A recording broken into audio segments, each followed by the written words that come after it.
Thank you for that introduction. Welcome all to the Global Inclusive Growth Summit. I'm the CEO of the Aspen Institute. We are so proud to be partnering with MasterCard on all kinds of work on the theme of inclusive growth with DevEx. We have a great team at the Aspen Institute led by that singular sensation, Ida Rademacher, who leads our financial security program. But I feel pretty privileged to get to interview another singular sensation today. Thank you. Muriel Bowser, welcome. Thank you, my pleasure. You know, it's so important as we're hosting a global symposium that has thousands of people watching online. It's going to be replayed in many different settings over the next coming weeks and months, to be located and grounded in place. Washington, D.C., which we sometimes say quickly is the nation's capital, which is true. But how about just Washington, D.C., a place with great people and a mayor who's all about driving change for all people? Well, thank you. I appreciate that. And so I always say, you say welcome to this beautiful summit. I say welcome to the best city in the world. Thank you. And we are happy that you chose to host this global summit here. So many people in person, so many people watching, to talk about how we grow and we grow fairly. And we talk about how we come back from a global pandemic and how we do it fairly, and how more people can participate in the prosperity that is Washington, D.C. So we are, yes, we're proud to host the federal government in our town, but we're 700,000 people who live here. We raise our families here, we work here, we start businesses here, we represent our nation here by going to war. Yet we're not represented in our own capital. So that's part of what would be more inclusive.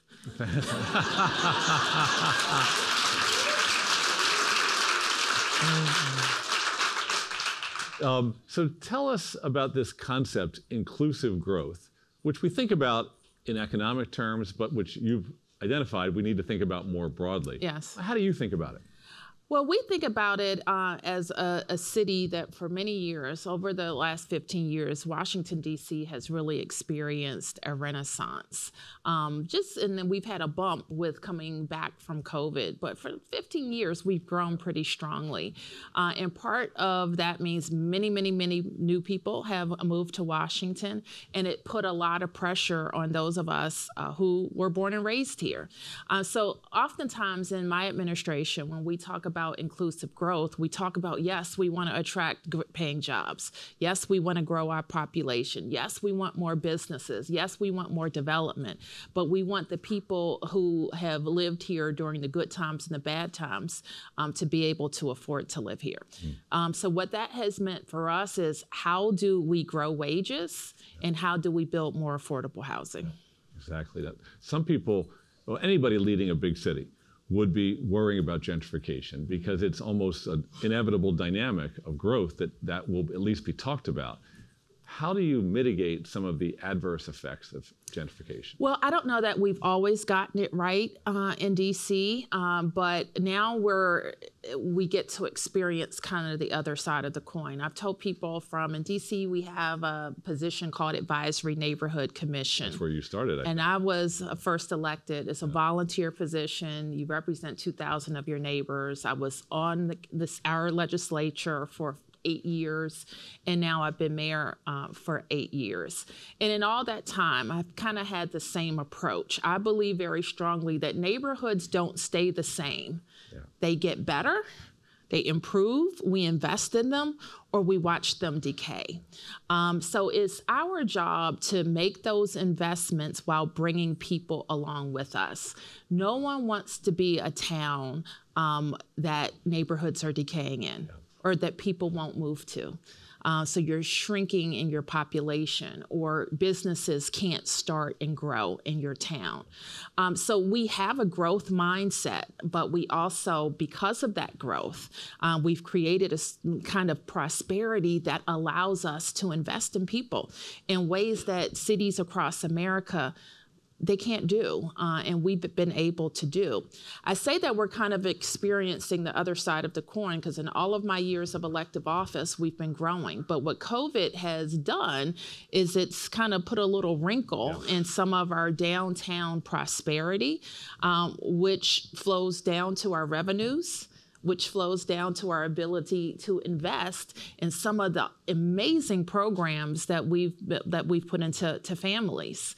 And so now people don't ask me as much as, are you worried about gentrification?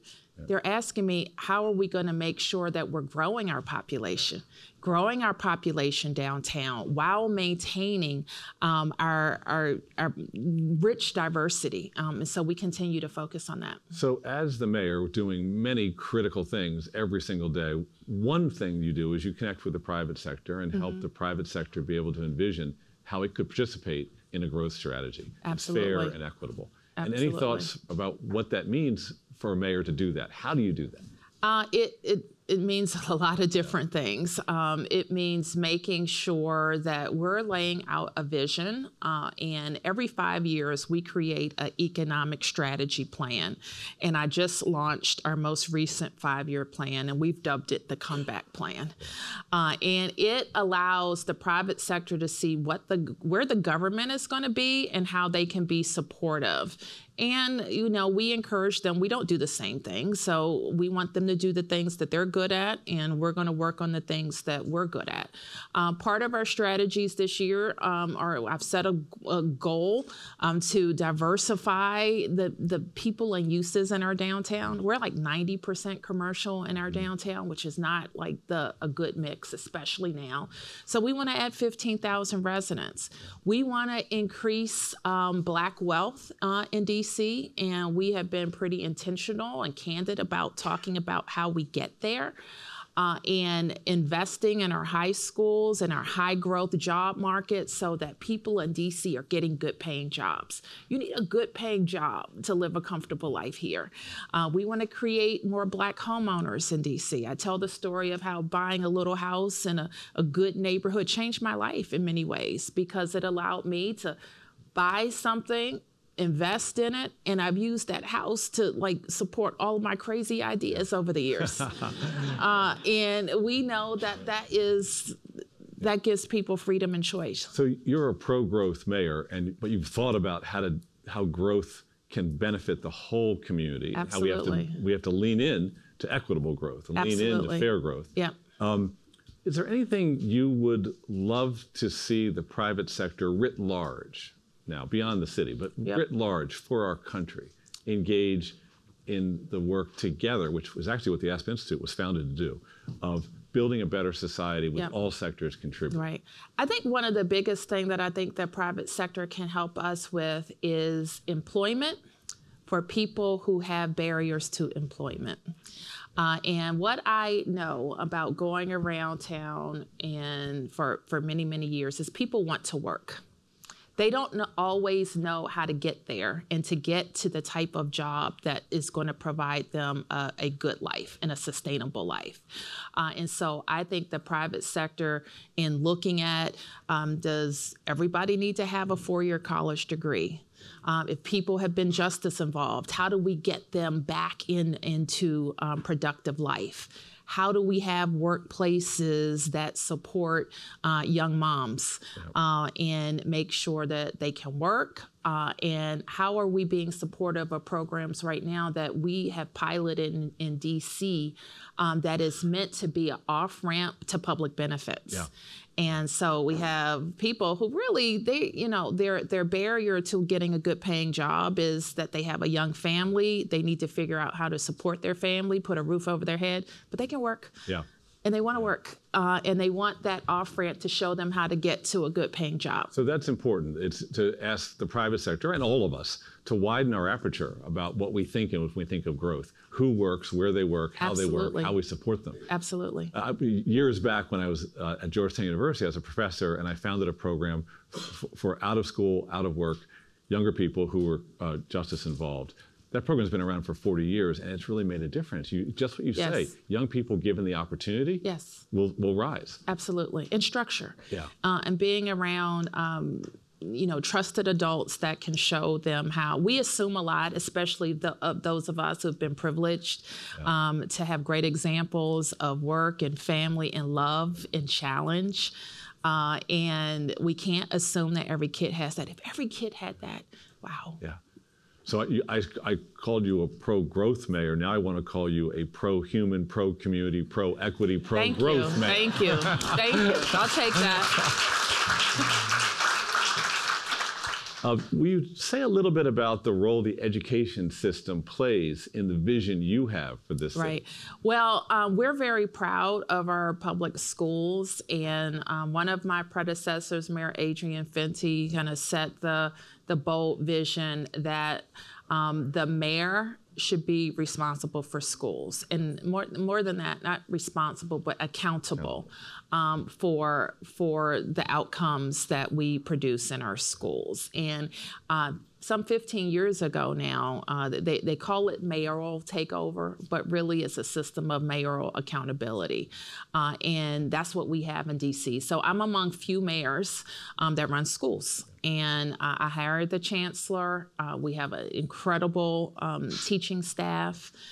We were able to put in many years ago an incentive structure that allowed us to pay our teachers accordingly, but also to hold our teachers accountable. We have a pre-K 3 and 4 program that's second to none, I will say, and it's free and it's universal. And so we're proud of that. We're heavily investing in childcare. With the budget proposal I have now before the council, we want to make childcare free for families up to 300% of the federal poverty line, which means kids 0 to 6 here, almost 43%. Enormous issue all across America. Enormous issue. Yeah. So, you know, we believe that public safety and public schools change cities. Yep. And that's why we saw people move into our city, and we know that continuing to invest in that will help us add more people. So here we are at Studio Theater. Yes. The arts community plays such a role in every city, in every area, including a role in economic growth. Oh, for sure. Say a word about that. Well, we have to disrupt part of our reputation. People think of Washington only as the White House and the Capitol and all of the bickering that goes along. And they forget that, hey, we have art. Exactly. We have restaurants. Our creative economy is growing and thriving, and artists can make a living here. We've invested quite heavily. We have a dedicated part of our sales tax goes to fund our arts commission. We've supported a lot of the venues across the city. I'm glad to see you using one of our arts venues today. So the creative economy is part of Washington. Our economy is really heavily tourist and creative arts based and services based. Yep. Well, as we sort of bring this interview to a close, maybe I'd like to ask you if there's anything you'd like to leave our audience here and online with as a thought about what we all can do to contribute to growthful, pro-human, pro-community cities.